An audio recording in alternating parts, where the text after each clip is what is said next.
Ladies and gentlemen, it gives me great pleasure to speak a few words this evening on the occasion of the annual Peter Mackler Award.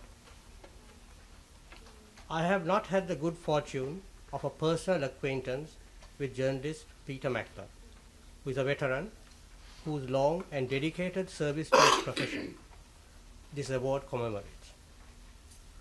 However, I am greatly indebted to his wife, Catherine Antoine, and to their two children, Camille and Lauren, for their friendship and support both to my wife and me during a very stressful period in the past. At this time last year, I was in prison, having served precisely 54 days of a 20-year jail term with hard labor imposed by the Sri Lankan courts after what the International Committee of Jurists, or the ICJ, said was a flawed judicial process. This year, the Peter Mackler Award recognizes a young man for his courage and commitment to ethical journalism, Ilya Brabanov. What is sad, however, is that the Novoye Vremya, the Moscow weekly of which he is the deputy editor, has been the victim of persistent harassment and intimidation by Russian authorities. What is ironic, though, is that the threat to the freedom of expression that Ilya and his colleagues confront in Russia is hardly different from what afflicts journalists in Sri Lanka. Though the two countries are vastly different in most respects, they are united in this common evil. To many Sri Lankan journalists killed for their work and their deaths still unaccounted for, Sunday leader journalist Lasantha Wickramatunga's murder is perhaps foremost. Less known but equally chilling is the brutal gunning down 10 years ago of Mailvaganam Nimalarajan. His murderers are still at large, and Reporters Without Borders issued a statement this week pointing to the impunity protecting his killers. Equally cruel and mystifying is the disappearance of another Sri Lankan journalist, Prageet Eknidigoda. He was last seen on the evening of January 24th this year. Repeated calls by his wife and human rights groups for a fair investigation into his abduction, let alone information about his whereabouts, have passed unheeded by government authorities. It is no different in Russia. The brutal slaying of investigative journalist Anna Politkovskaya of the Novoye Gazeta in October 2006 stands out because of the international publicity it has received. But in the heinousness of the crime, compounded by the indifference of the authorities to investigate it, it is no different from numerous other cases. Disregard to the principles of accountability and the rule of law have seen attacks on many Russian journalists go unpunished. To scores of journalists confronting the perils of persecution and censorship, an award like the Peter Mackler offers solace and encouragement.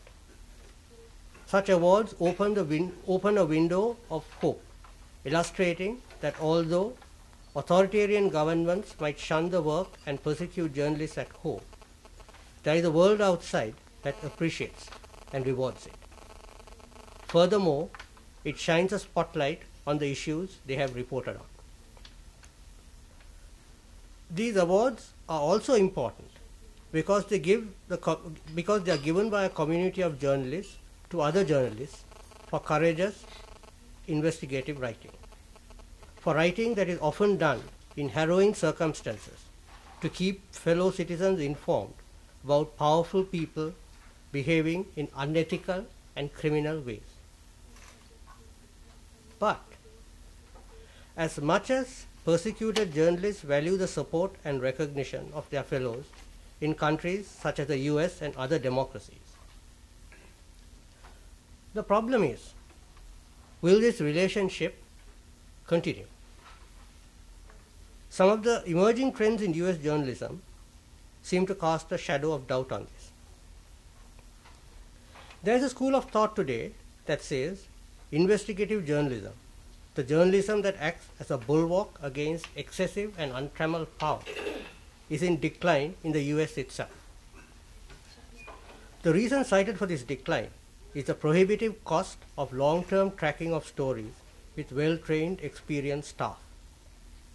Faced with maintaining a costly newsroom in times of contracting advertising budgets, the media has fallen back on the digital, internet, blogs, and so on. But unfortunately, revenues generated by websites of individual media organizations are generally said to be insufficient to fund pools of professionally trained journalists required for sustained, high-quality investigative journalism. Excessive costs have also resulted in media institutions cutting back on international reporting by closing or merging overseas bureaus. This has led to an erosion of interest in international affairs, except those that preoccupy American minds: Iraq, Afghanistan, and the neighbors in the region. Another constraint on rigorous investigative journalism is privacy suits. In recent years, the US judiciary has upheld claims by aggrieved individuals against the media, not for defamation or inaccurate reporting, but for violating privacy. Fear of expensive lawsuits on privacy issues has dissuaded editors from pursuing investigative reporting, even if the matter might be of public interest. With American journalism facing such constraints, there is reasonable fear that investigative reporting by journalists from other countries will figure less prominently in the eyes of the US community of journalists.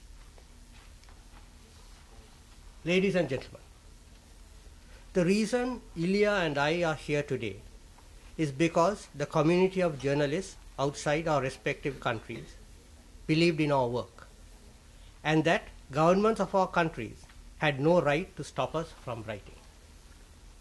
But if indifference to investigative journalism sets in countries where it is most prized, journalists like us battling autocratic regimes for human rights, equity, and justice will find it much harder to survive. Please do not let that happen. Thank you.